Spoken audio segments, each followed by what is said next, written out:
Qu'est-ce que les fascias? Ce sont des tissus conjonctifs présents dans tout notre corps, directement sous la peau et plus profondément. Chez un adulte, ces membranes blanchâtres pèseraient une vingtaine de kilos. Les fascias enveloppent nos muscles, nos tendons et nos organes. Ils soutiennent nos os. Ignorés et sous-estimés pendant des siècles, ils suscitent aujourd'hui un grand intérêt car ils joueraient un rôle central dans notre santé. Serait-il la cause et la solution de l'affection la plus répandue actuellement? Thomas Myers est persuadé que les mystérieux fascias forment un réseau continu et sont reliés les uns aux autres par de multiples lignes. De la tête aux pieds, d'une main à l'autre en passant par les épaules, et même sous forme de spirale dans le tronc. Il en est certain, une sensation de pincement à un endroit du corps a le plus souvent son origine ailleurs. Ce que Thomas Myers et Jan Wilke étudient chacun à sa façon, cet homme en a livré les premières images. C'est au cours de ces opérations que le docteur Jean-Claude Guimberteau, chirurgien spécialiste de la main, a découvert le fascinant réseau qui enveloppe tout notre corps. Quand vous faites de la chirurgie tous les jours sur les systèmes de glissement, vous observez le tissu conjonctif. Mais comment fonctionne le tissu conjonctif? Voilà une question à laquelle jamais personne n'a répondu. Et comme je voulais développer un système de reconstruction des tendons, faisant appel à ce système de glissement, j'ai essayé de comprendre. Nous sommes véritablement un réseau fibrillaire. Et ça, de la surface de la peau jusqu'au plus profond de l'os et des cellules, tout est lié par une organisation fibrillaire dont le diamètre est extrêmement variable mais continu. Il n'y a pas d'espace libre. Tout est en continuité. Voilà. Regardez comme c'est beau. Vous voyez? Fascinantes du point de vue esthétique, ces images donnent à voir la variété de formes et de couleurs de ces structures tissulaires, en mouvement permanent et en réorganisation perpétuelle. À quel ordre obéit ce gigantesque réseau apparemment chaotique? Quel sens et quelle fonction ont les fascias? Grâce notamment au professeur Stecco, nous savons que les fascias sont omniprésents dans le corps, sous les formes et les natures les plus diverses. Les fascias superficiels se trouvent directement sous la peau. Les fascias profonds entourent nos muscles, mais également les fibres musculaires. Cette peau blanchâtre enveloppe aussi nos organes. Même notre cerveau est tapissé par ce mystérieux tissu conjonctif. Voilà, nous avons réussi à isoler le fascia thoracolombaire. C'est probablement le fascia profond le mieux connu que nous ayons dans le corps, parce qu'il est actuellement étudié par de nombreuses personnes. Ce fascia semble effectivement être à l'origine du mal de dos, le mal de dos non spécifique.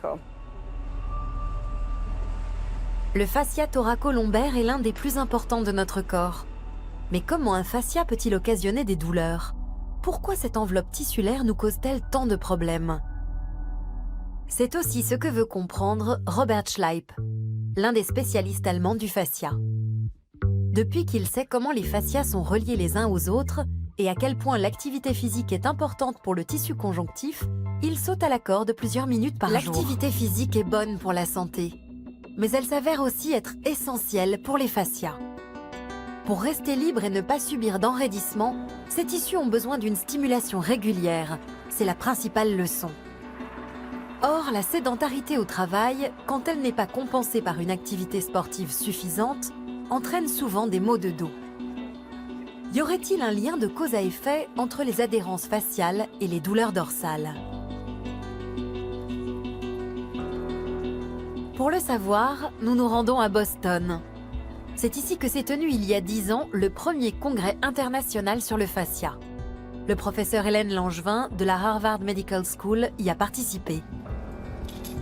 Cette spécialiste du fascia de la première heure a d'abord été médecin clinicienne. Impuissante à soulager ses patients souffrant de mal de dos chronique, elle s'est alors lancée dans la recherche.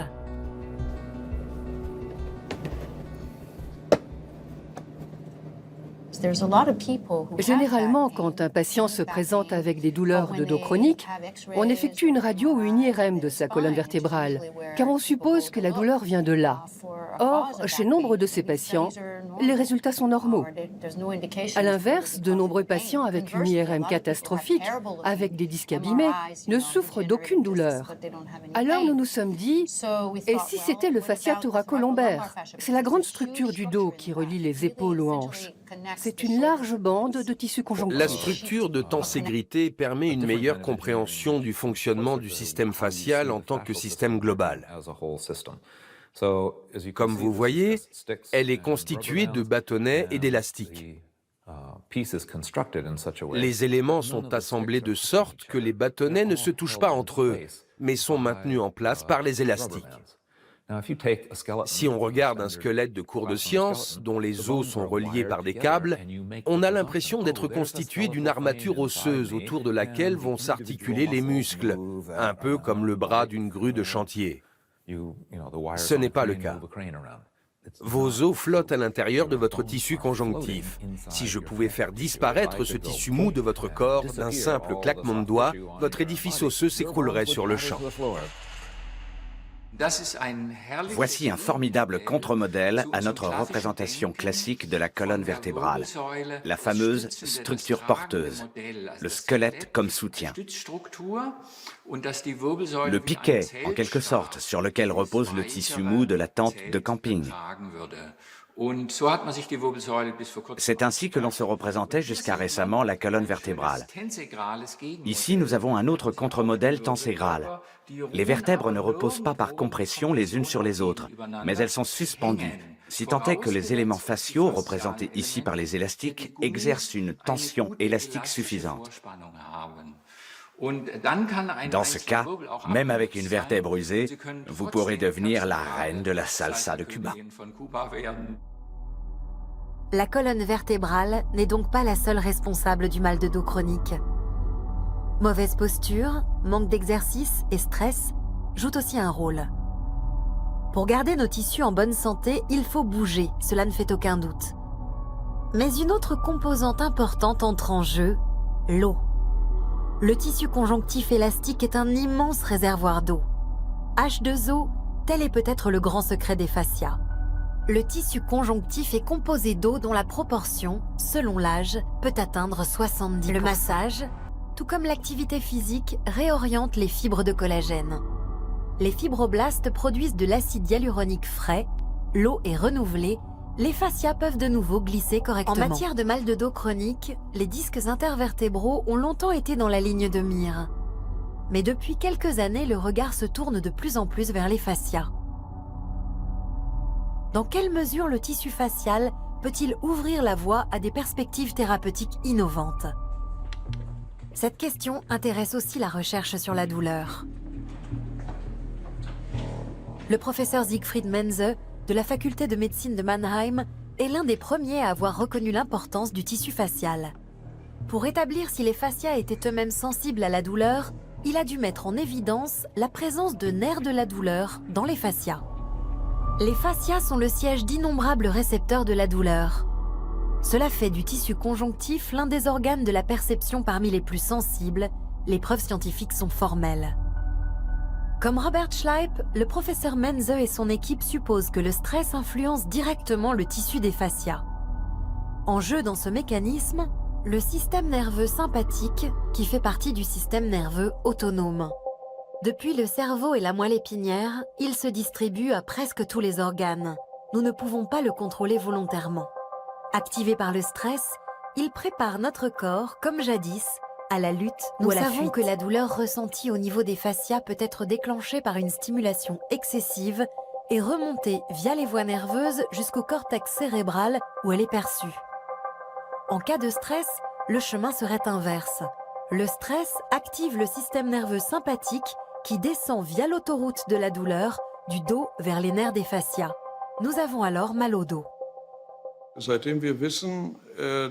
Nous savons désormais que les fascias constituent une source de la douleur très importante.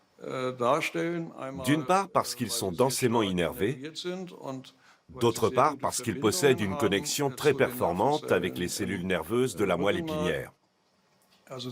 On peut par conséquent supposer que les fascias joue un rôle très important dans les douleurs dorsales relevant d'un conflit situé dans les tissus mous. Le grand rôle joué par les fascias dans le mal de dos chronique est aujourd'hui incontestable. Et la science a enfin trouvé une explication à un phénomène que nous connaissons tous. Le stress peut déclencher les douleurs de dos et les aggraver. L'activité physique et les étirements peuvent renouveler le tissu facial adhérent et atténuer le mal de dos.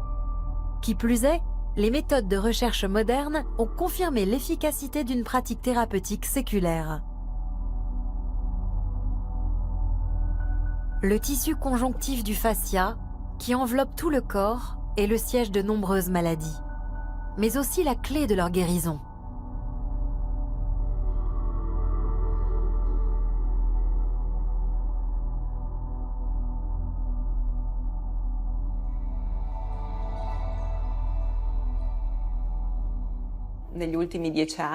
Ces 10 dernières années, les travaux consacrés au fascia ont connu une croissance exponentielle. Nous sommes vraiment partis de zéro. Nos connaissances en anatomie ont progressé.